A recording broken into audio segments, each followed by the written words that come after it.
मंच पर विराजमान भारतीय जनता पार्टी के सर्वाधिक सफल राष्ट्रीय अध्यक्ष श्री अमित भाई शाह,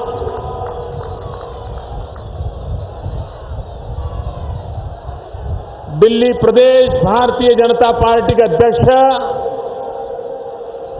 श्रीमान सतीश उपाध्याय जी,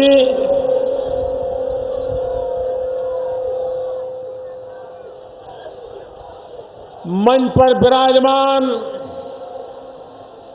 सभी वरिष्ठ महानुभाव और अभी महाराष्ट्र के चुनाव में ज्वलंत विजय प्राप्त करके वहां की जनता के सपनों को साकार करने का जिम्मा जिन्होंने उठाया है, ऐसे भारतीय जनता पार्टी के युवा नेता और महाराष्ट्र के मुख्यमंत्री श्रीमान देवेंद्र फडणवीस जी को मैं आज दिल्ली की धरती पर अनेक अनेक अभिनंदन देता हूं और भविष्य के लिए बहुत बहुत शुभकामनाएं देता हूं। झारखंड जहां बहुत बड़ी मात्रा में हमारे आदिवासी भाई बहन रहते हैं, देश के पिछड़े इलाकों में गिना जाता है, लेकिन वहां के गरीबों का भरोसा भी भारतीय जनता पार्टी ने जीत लिया है। आज सामान्य मानवी की आशा बने हैं, गरीबों का विश्वास बने हैं, वैसे सामान्य परिवार से आए हुए झारखंड प्रदेश के मुख्यमंत्री श्रीमान रघुवर दास जी का भी मैं आज दिल्ली की धरती पर अभिनंदन करता हूं और उनको बहुत बहुत शुभकामनाएं देता हूं। आप ही के पड़ोस में हरियाणा की राजनीति को शुद्ध करने का बीड़ा उठाया, परिवारवाद से हरियाणा को मुक्त कराना बड़ा कठिन काम माना जाता था। जहां भारतीय जनता पार्टी को 10 संख्या तक पहुंचना भी कभी मुश्किल रहता था, उस हरियाणा की जनता ने पूरी ताकत के साथ परिवारवाद से मुक्ति दिला करके भारतीय जनता पार्टी को विजय दिलाया और श्रीमान मनोहर जी खट्टर एक सामान्य परिवार से राष्ट्र के लिए समर्पित जीवन जीने वाला भारतीय जनता पार्टी का सिपाही आज हरियाणा की आशा आकांक्षाओं को पूर्ति करने का दिन रात परिश्रम करने वाला मुख्यमंत्री श्रीमान मनोहर जी को मैं हृदय से बहुत बहुत अभिनंदन करता हूं और हरियाणा को शुभकामनाएं देता हूं। यहां जम्मू कश्मीर के भी भाजपा के नेता आए हैं, मंत्रिपरिषद में मेरे साथी डॉक्टर जितेंद्र सिंह यहां बैठे हैं। मैं इस सारे चुनाव में सबसे ज्यादा अगर किसी को बधाई देना चाहता हूं तो मैं जम्मू कश्मीर की जनता को देना चाहता हूं। इतनी अलगाववादी प्रवृत्तियों के बावजूद भी, भारत विरोधी माहौल बनाने की लखलुट कोशिशों के बावजूद भी सारी दुनिया में हिंदुस्तान को बदनाम करने का कोई मौका न छोड़ने वाले लोगों की भरसक मदद होने के बावजूद भी वहां की जनता ने लोकतंत्र में विश्वास जताया, भारी मतदान किया। कभी विघटनकारियों के कारण जहां 2% मतदान होना मुश्किल होता था, उस राज्य में 65, 70% मतदान होकर के पूरे विश्व को जम्मू कश्मीर की जनता की भारत की लोकतंत्र के प्रति जो आस्था को प्रकट किया है, इसलिए मैं जम्मू कश्मीर की जनता को लाख लाख बधाई देता हूं। और भारतीय जनता पार्टी ने ऐतिहासिक विजय प्राप्त किया है जम्मू कश्मीर में, इसलिए भी मैं जम्मू कश्मीर की जनता का बहुत आभारी हूं। भाइयों बहनों, ये विजय यात्रा क्यों चल पड़ी है? एक के बाद एक भारतीय जनता पार्टी जनता के दिलों में इतना प्यार और विश्वास कैसे बना पाई है? भाइयों बहनों, जो देश का मूड है वही दिल्ली का मूड है। जो देश चाहता है वही दिल्ली चाहता है।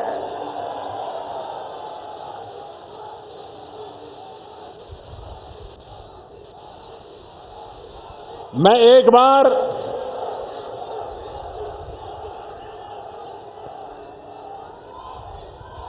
हमारे वेंकैया नायडू जी को सुन रहा था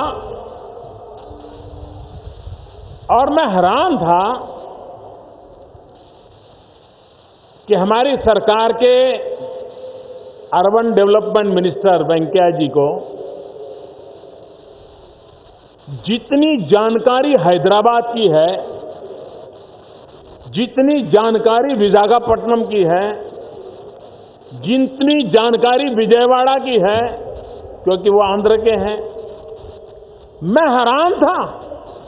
उससे भी ज्यादा जानकारी उनको दिल्ली की हर गली मोहल्ले की है। तो मैंने एक दिन उनको उससे पूछा कि आप तो भारत के अर्बन डेवलपमेंट मिनिस्टर हो, आप दिल्ली में खुप गए हो क्या, वहां खप गए हो क्या? उन्होंने मुझे कहा, मोदी जी, मैं जब दिल्ली वासियों से मिल रहा हूं, उनकी समस्याओं को सुन रहा हूं, तो मैं हैरान हो जा रहा हूं। दिल्ली में कैसी सरकार चली, चाहे राज्य की हो या केंद्र की हो, 2002 से ढेर सारे मसले बिना निर्णय को फाइलों में बंद पड़े थे, गरीबों की समस्याओं से सटे हुए थे। लेकिन यहां पर सरकारों को समस्याओं का समाधान करने के लिए फुर्सत नहीं थी। भाइयों बहनों, मैं श्रीमान वेंकैया जी को अभिनंदन करता हूं कि उन्होंने इतने कम समय में 17 से ज्यादा दिल्ली के जीवन को छूने वाली महत्वपूर्ण बातों का उन्होंने फैसला कर लिया और आने वाले दिल्ली के जीवन को विकास की नई ऊंचाइयों पर ले जाने के रास्ते उन्होंने खोल दिए। अगर काम करना चाहते हैं तो काम कैसे किया जा सकता है, इसका ये उदाहरण है। हरियाणा में भी कांग्रेस की सरकार थी, दिल्ली में भी कांग्रेस की सरकार थी, लेकिन हरियाणा में कांग्रेस के नेता एक बयान देते थे, दिल्ली में कांग्रेस के नेता दूसरा बयान देते थे और दिल्ली की जनता बिना पानी को प्यासी रहती थी। क्या बयानबाजी किए बिना उन्हीं के दल के दो नेता मिलकर के समस्या के मूल में जाकर के समस्या का समाधान ऐसा हो कि जिससे हरियाणा के किसानों को अन्याय न हो, दिल्ली की जनता को अन्याय न हो, क्या ऐसे रास्ते नहीं खोजे जा सकते? मैं वेंकैया जी को बधाई देता हूं कि उन्होंने हरियाणा के मुख्यमंत्री नई सरकार बनने के तुरंत बाद बुलाया मीटिंग की और एक सहमति के द्वारा हरियाणा की भी चिंता की और दिल्ली के पीने के पानी की भी चिंता की और समस्या का समाधान करने की दिशा में कदम उठाए। भाइयों बहनों, आज देश का नौजवान अनेक आशा आकांक्षाओं को लेकर के अपने भविष्य के लिए इंतजार कर रहा है। बहुत राजनीति कर ली हम लोगों ने, सामान्य मानवी के पास क्या पहुंचा? नारे भी बहुत दे चुके थे। जितनी तेजी से गरीबी हटाने के नारे दिए गए, उससे ज्यादा गरीबी बढ़ती गई। क्यों? सिर्फ कुर्सी को बचाने के सिवाय या कुर्सी पाने के लिए गलत और झूठे हथकंडे करने के सिवाय देश की राजनीति में कुछ बचा नहीं था। तब जाकर के मेरे भाइयों बहनों, हम एक ऐसी नई राजनीति को लेकर के आए हैं जो जातिवाद से परे है, जो संप्रदायवाद से परे हैं, जो प्रांतवाद से परे हैं, जो सिर्फ और सिर्फ विकासवाद को लेकर के चल पड़ी है और गरीब के विकास के लिए असंकल्पबद्ध होकर के चली है। भाइयों बहनों, और अगर विकास करना है तो सिर्फ घोषणाओं से नहीं होता है, कड़ी मेहनत लगती है। हर चीज की बारीकी में जाकर के कठिनाइयों को दूर करना पड़ता है और तब जाकर के समस्याओं का समाधान होता है। भाइयों, आप देखिए, हमने एक योजना ली हाथ में, प्रधानमंत्री जन धन योजना। जब हिंदुस्तान में कांग्रेस पार्टी की सल्तनत थी, 40 साल पहले बैंकों का राष्ट्रीयकरण किया गया था। और जब बैंकों का राष्ट्रीयकरण किया गया तो ये कहा गया था कि बैंक अमीरों के कब्जे में है, सिर्फ अमीरों के लिए काम करती हैं, इन बैंकों का लाभ गरीबों को नहीं मिल रहा है और इसलिए उसका सरकारीकरण करना जरूरी है, तब जाकर के गरीबों को लाभ मिलेगा। लेकिन भाइयों बहनों, मुझे आज दुख के साथ कहना पड़ता है कि बैंकों को सरकारी कब्जे में लेकर के उसको भ्रष्टाचार का अड्डा बना दिया गया, लेकिन बैंकों को गरीबों के लिए दरवाजे नहीं खोले गए। आपने कभी, मैं जरा दिल्ली वासियों से पूछना चाहता हूं, कांग्रेस के राज में आपने कभी किसी गरीब को बैंक में देखा था? जरा पूरी ताकत से जवाब दो। किसी गरीब को बैंक में देखा था? किसी गरीब का बैंक में खाता खुलता था? कोई गरीब बैंक में जाने के लिए हिम्मत भी कर सकता था? भाइयों बहनों, अमीरों के लिए कौन सरकारें चलाते थे और गरीबों के लिए कौन जी जान से जुटे हैं, इसका पूरा पूरा भेद ये प्रधानमंत्री जन धन योजना से साफ हो जाता है। भाई, मैंने 15 अगस्त को घोषणा की थी, लाल किले पर, दिल्ली की धरती पर से घोषणा की थी कि हम बैंकों के अंदर गरीबों के खाते खोलेंगे, जीरो बैलेंस से खोलेंगे। बड़ा हड़कंप मच गया था, बैंक वाले भी परेशान थे कि बिना पैसे खाते खोलने के क्या। भाइयों बहनों, हमने फैसला कर लिया, बैंकों ने हमारी बात को माना। बैंक के लोग घर घर गए, जो कभी ऑफिस में मुंडी ऊपर करके देखना नहीं चाहते थे, वो ऐसे देश सेवा में लग गए, घर घर गए। और भाइयों बहनों, जिस देश में 1 करोड़ खाते खुलने में 1 साल लगता था, इसी सरकार के रहते हुए 1 सप्ताह में 1 करोड़ खाते खोलने का विक्रम कर दिया। जो काम 1 साल लगता था वो 1 सप्ताह में करने लग गए। और भाइयों बहनों, 15 अगस्त के बाद काम शुरू किया और मुझे 26 जनवरी तक 7 करोड़ परिवारों तक पहुंचने का मेरा लक्ष्य था। लेकिन आज मैं गर्व के साथ कहता हूं कि जनवरी की 10 तारीख आते आते करीब करीब 11 करोड़ लोगों के खाते खुल गए।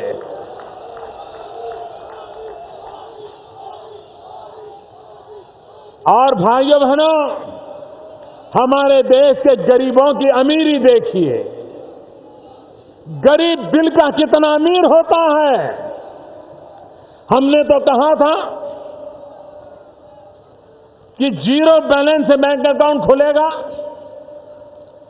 लेकिन हमारे गरीब भाइयों को लगा कि भले मोदी जी ने कहा हो, लेकिन ऐसे थोड़ा किया जाता है।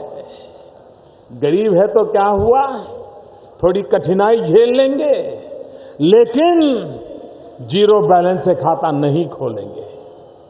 किसी ने 5 रुपया जमा करवाया, किसी ने 100 रुपया जमा करवाया, किसी ने 200 रुपया जमा करवाया। भाइयों बहनों, 0 बैलेंस का निर्णय होने के बाद भी ये गरीब लोगों ने जो खाते खुलवाए हैं, 8,500 करोड़ रुपया इन्होंने बैंकों में जमा करवाए हैं। भाई, कोई कल्पना कर सकता है कि दिल्ली जो देश की राजधानी है, सारे राजनीतिक दलों के दफ्तर यहां है। दिल्ली में कांग्रेस की सरकार इतना सालों बैठी, भारत सरकार कांग्रेस के कब्जे में रही। दिल्ली जैसे प्रदेश में लाखों की तादाद में गरीबों के बैंक अकाउंट नहीं थे। मेरे भाइयों, बैंक अकाउंट नहीं थे। मैंने अभी पूछा कि दिल्ली में कितने बैंक अकाउंट खुले। मैं जानकर के हैरान हूं भाइयों बहनों, करीब करीब 19,50,000 गरीबों के बैंक के खाते खोलने का काम दिल्ली अकेले में हुआ है। इसका मतलब यह हुआ कि दिल्ली में इनके नाक के नीचे जो गरीबों के नाम पर वोट मांगते थे, उन्होंने भी गरीबों की परवाह नहीं की थी।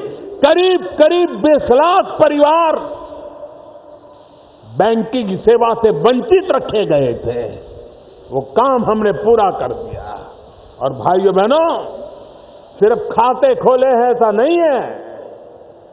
जो गरीब के जीवन में सबसे बड़ा महत्वपूर्ण काम हुआ है, वो ये काम हुआ है, बैंक में खाता खोलने वाले गरीब को 1 लाख रुपया का अकस्मात का बीमा दे दिया गया है। और बीमे की पॉलिसी का पैसा भारत सरकार चुकता कर रही है, दे रही है। भाइयों बहनों, आज गरीब परिवार में कोई अकस्मात हो गया और अगर उसने बैंक का खाता खुल गया है, तो उसको 1 लाख रुपया मिलने की गारंटी आते ही सरकार ने पूरी कर दी है। भाइयों, मुझे बताइए, ये गरीबों की भलाई का काम है कि नहीं है? भाइयों, ये गरीब को विश्वास देगा कि नहीं देगा? ये रिक्शा वाले को विश्वास देगा कि नहीं देगा? ये झुग्गी झोपड़ी में रहने वाले को विश्वास देगा कि नहीं देगा? फुटपाथ पर सब्जी बेचने वालों को विश्वास देगा कि नहीं देगा? भाइयों बहनों, मैंने पहले ही कहा था, जब मुझे मेरी पार्टी ने नेता के रूप में चुना और संसद भवन में मेरा भाषण हुआ था, मैंने पहले ही दिन कहा था कि ये सरकार गरीबों को समर्पित है और हमारे सारे कदम गरीबों में वो चेतना पैदा करने के हैं, वो ताकत अर्जित करने के हैं, ताकि मेरा गरीब भाई भी गरीबी के खिलाफ लड़ाई लड़ने के लिए तैयार हो जाए और सरकार और नागरिक मिलकर के गरीबी से मुक्ति दिलाने का काम करें। भाइयों बहनों, लोग नारे तो बहुत देते हैं और आज से 30-40 साल पहले दुनिया में एक राजनीति चला करती थी। आज से 30-40 साल पहले दुनिया में एक राजनीति का दौर चलता था। वो दौर हिंदुस्तान में भी चलता था और वो दौर ऐसा था कि 2-4 अमीरों को गाली देते रहो और कुछ नहीं करना। 2-4 अमीरों को गाली दे दो, गरीबों को भड़काते रहो और अपना राजनीतिक उल्लू सीधा करते रहो। अब वक्त बदल चुका है।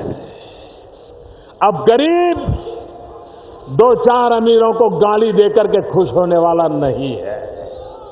वो तो हिसाब चाहता है कि भाई मेरे लिए क्या किया और मेरे लिए क्या करोगे, इसका हिसाब दो।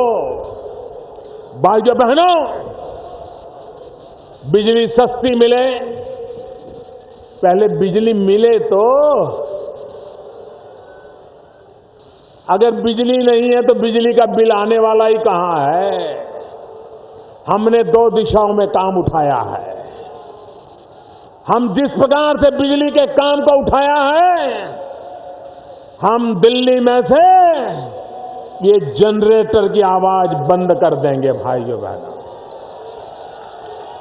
दिल्ली को जनरेटर से मुक्ति दिला देंगे और दिल्ली को जनरेटर से मुक्ति मिलेगी तो ये जहरीली हवा से भी मुक्ति मिलेगी। इतना ही नहीं, 24 घंटे बिजली देने का मेरा वादा है भाइयों बहनों, 24 घंटे बिजली। और ये संभव है, ये संभव है।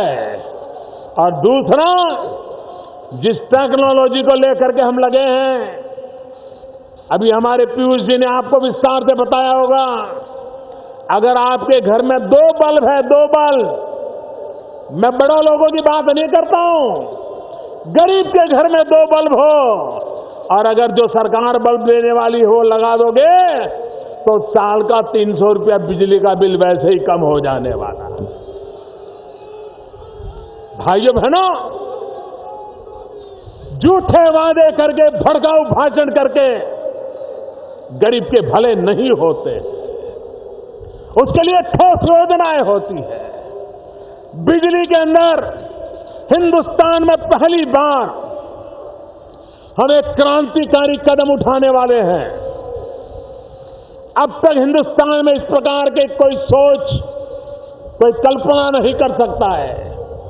आज अगर आपको मोबाइल फोन और कोई सिम कार्ड लेना है और आपको लगता है कि भाई फलानी कंपनी का सिम कार्ड लेते हैं लेकिन उनका टेलीफोन तो महंगा पड़ता है, बिल ज्यादा आता है, तो आप दूसरी कंपनी का टेलीफोन ले सकते हो कि नहीं ले सकते हो?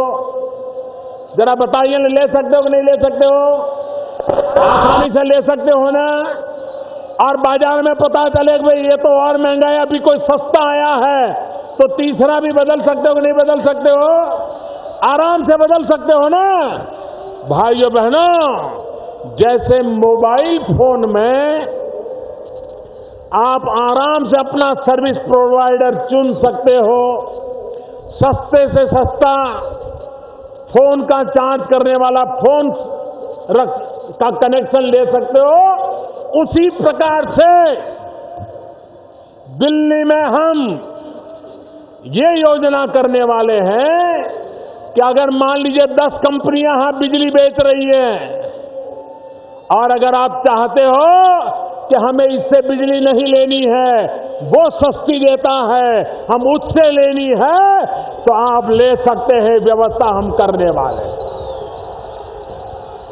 एक मोबाइल फैसिलिटी हिंदुस्तान में सबसे पहले ये दिल्ली को लाभ मिलने वाला है, और उसके कारण जो बिजली बेचने वाले हैं उनके बीच स्पर्धा होने वाली है। किसी जमाने में मोबाइल टेलीफोन महंगा था, लेकिन जब स्पर्धा आ गई तो कोई कहता मैं 5 में बेचूंगा, तो दूसरा कहने लगा मैं 4 में बेचूंगा। कोई कहता था मैं 4 में बेचूंगा, तो और आ गया मैं 3 में बेचूंगा। बिजली का भी मैं ऐसा ही करके रखूंगा। भाइयों बहनों, हर समस्या के समाधान होते हैं, सिर्फ इरादे नेक होने चाहिए, और इरादे नेक होते हैं तो भाइयों बहनों समस्या के समाधान भी होते हैं। और इसलिए भाइयों बहनों, मैं आज दिल्ली वासियों से अनुरोध करने आया हूं, सबसे पहले दिल्ली को समस्याओं का समाधान चाहिए। भाइयों बहनों, मुझे बताइए, हमारे देश में भ्रष्टाचार ने देश को बर्बाद किया है कि नहीं किया है? मुझे बताइए, भ्रष्टाचार ने देश को बर्बाद किया है कि नहीं किया है? भ्रष्टाचार जाना चाहिए कि नहीं जाना चाहिए? सबसे पहले ऊपर से जाना चाहिए कि नहीं जाना चाहिए? सबसे पहले जहां प्रधानमंत्री बैठा है वहां से जाना चाहिए कि नहीं जाना चाहिए? सफाई वहां से शुरू होनी चाहिए कि नहीं होनी चाहिए?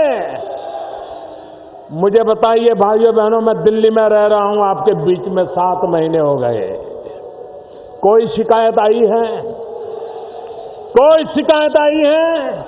हमारे विरोधियों ने भी कोई आरोप लगाया है? किसी ने मेरे इस विषय में मेरे इस पर कोई आरोप लगाया है? भाइयों बहनों, मैंने शुरुआत कर दी है। भ्रष्टाचार से मुक्ति का अभियान मैं जहां बैठता हूं वहीं से शुरू किया है, और धीरे धीरे ये गली मोहल्ले तक लाने वाला हूं। आपको रोजमर्रा की जिंदगी में जो लोग परेशान करते हैं, कोई 5 रुपया मांग लेते हैं, कोई 10 रुपया मांग लेते हैं, कोई ऑटो रिक्शा वाले से लूट लेते हैं, चलता है ना? मुझ पे भरोसा कीजिए, मैंने ऊपर से शुरू किया है, नीचे भी करके रहूंगा। ये सफाई मैं करके रहूंगा भाइयों बहनों, इसलिए मैं आपसे वादा करने आया। भाइयों बहनों, मेरा एक सपना है, वो सपना पूरा करने के लिए मुझे आपकी मदद चाहिए। करोगे? ऐसा नहीं, पूरी ताकत से बताइए। मेरा एक सपना है, पूरा करने के लिए आपकी मदद चाहिए। करोगे? पक्का करोगे? भाइयों बहनों, ये दिल्ली हमारे देश की राजधानी है। क्या मेरी राजधानी में भी लोगों को झुग्गी झोपड़ी में जीने के लिए मजबूर होना पड़े, वो अच्छी बात है क्या? क्या दिल्ली में भी लोगों को फुटपाथ पे गुजारा करने पड़े, अच्छी बात है क्या? और इसलिए मेरे भाइयों बहनों, मेरा एक सपना है, 2022 जब भारत की आजादी के 75 साल होंगे, तब हमारे यहां दिल्ली में हर झुग्गी झोपड़ी वाले को अपना पक्का घर हो, ये सपना मैं पूरा करना चाहता हूं। हर गरीब को अपना घर हो, ये बहुत बड़ा काम मैंने लिया है सर पे। मैं जानता हूं भाइयों बहनों, ये काम छोटा नहीं है, लेकिन अगर छोटे काम करने होते तो देश की जनता मुझे नहीं लाती, और बहुत लोग थे ऐसे काम करने वाले। बड़ा काम है, ये बड़ा काम करने के लिए मुझे आपका आशीर्वाद चाहिए। आप चाहते हैं दिल्ली में हर गरीब को घर हो, आप चाहते हैं जहां झुग्गी झोपड़ी हो वहां पक्का मकान हो, तो फिर आप मुझे मदद कीजिए, मेरा साथ दीजिए, इस चुनाव में हमारा सहयोग दीजिए। ये सपना आपका सपना मेरा सपना बनेगा और 2022 तक उस सपना को हम पूरा कर देंगे भाई।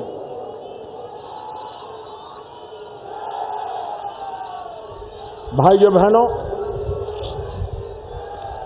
दिल्ली में बहुत बड़ी जूट की फैक्ट्री चलती है। अभी अमित भाई बता रहे थे कि कुछ लोग झूठ में ऐसे माहिर हैं कि उनको हम कभी पराजित नहीं कर सकते। भाइयों बहनों, जो झूठ बोलते हैं उनको जनता ही पराजित कर देती है, हमें उसके लिए समय बर्बाद करने की जरूरत नहीं होती है। मैं हैरान हूं, एक ऐसा झूठ चलाया गया दिल्ली में और बड़ी चतुराई से चलाया गया। ये चलाया गया कि दिल्ली में भाजपा की सरकार बनेगी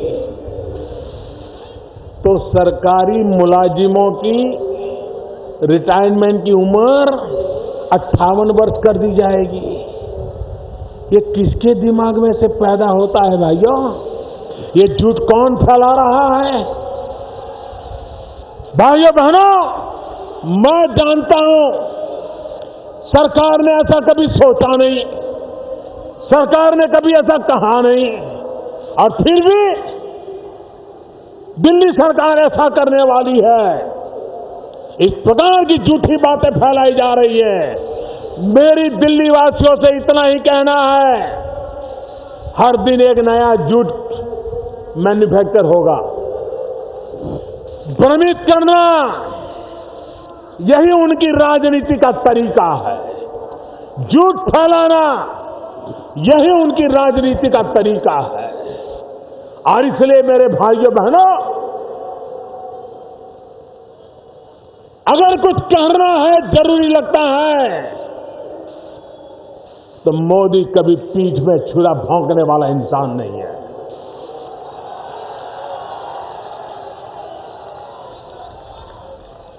और ये सारा झूठ है, सरासर झूठ है, और आगे भी ऐसे झूठ फैलाए जाए, भरोसा मत करना मेरे भाइयों बहनों, कभी भरोसा मत करना। और इसलिए मैं आज दिल्ली वासियों से आग्रह करने आया हूं कि आप दिल्ली में स्थिर सरकार चुनिए, पूर्ण बहुमत वाली सरकार चुनिए। आप मुझे बताइए, दिल्ली का 1 साल बर्बाद हुआ कि नहीं हुआ? 1 साल तबाह हो गया कि नहीं हो गया? ये दिल्ली को जिन्होंने 1 साल बर्बाद किया, उनको सजा करोगे कि नहीं करोगे? जिन्होंने आपके भविष्य को 1 साल पीछे छोड़ दिया, उनको सजा करोगे कि नहीं करोगे? यही लोग हैं जिन्होंने दिल्ली को अस्थिर कर दिया है। जिन्होंने दिल्ली को अस्थिर किया, उनको कभी वो पनपने मत देना भाइयों बहनों। और कुछ लोगों की कुछ काम में मास्टरी होती है, जिसकी जिसमें मास्टरी हो वो ही काम उनको देना चाहिए। मुझे बताइए, जिसको गाड़ी चलाना आता है उसको खाना पकाना दे सकते हैं क्या? दे सकते हैं क्या? गाड़ी चलाने वाले को गाड़ी का काम दिया तो अच्छा करेगा ना। इसलिए जिनको फुटपाथ पर बैठ करके रास्ते रोकने में अच्छा ही मास्टरी है, धरने करने की मास्टरी है, आए दिन आंदोलन करने की मास्टरी है, उनको वो काम दीजिए। हमारी मास्टरी अच्छी सरकार चलाने में है, हमें वो काम दीजिए। और इसलिए भाइयों बहनों, सही व्यक्ति को सही काम देना, ये दिल्ली के लोगों की बुद्धि तेज है और अच्छा काम करेगी, ऐसा मुझे विश्वास है। भाइयों बहनों,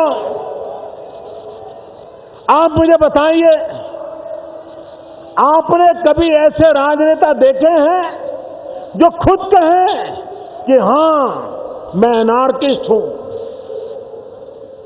मैं एनार्की में विश्वास करता हूं? ऐसे कोई राजनेता सोच सकते हैं? भैया, अगर आपको एनार्की करनी है, एनार्किस्ट हो, तो जाकर के जंगलों में नक्सलवाद वालों के साथ जुड़ जाओ। वही तो वो कर रहे हैं। दिल्ली को नक्सलवाद की लपेट में नहीं लाया जा सकता, दिल्ली को एनार्की में नहीं लाया जा सकता।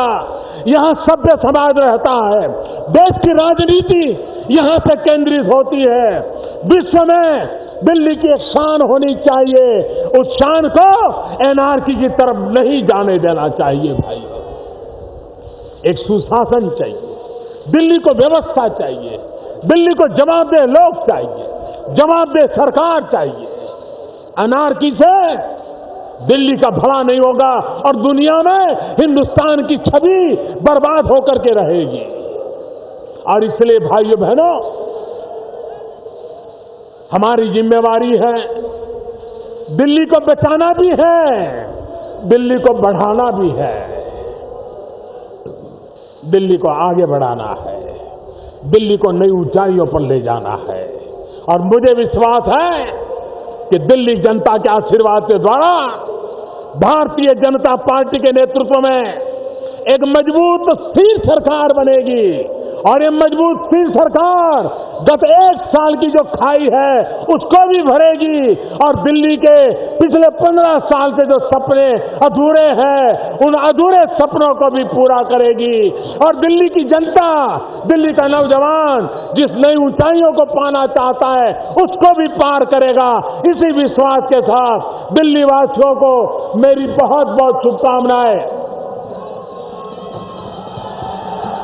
4 दिन के बाद मकर संक्रांति का पर्व आ रहा है, लोहड़ी का पर्व आ रहा है। मेरी आप सबको मकर संक्रांति की बहुत बहुत शुभकामनाएं, बहुत बहुत धन्यवाद।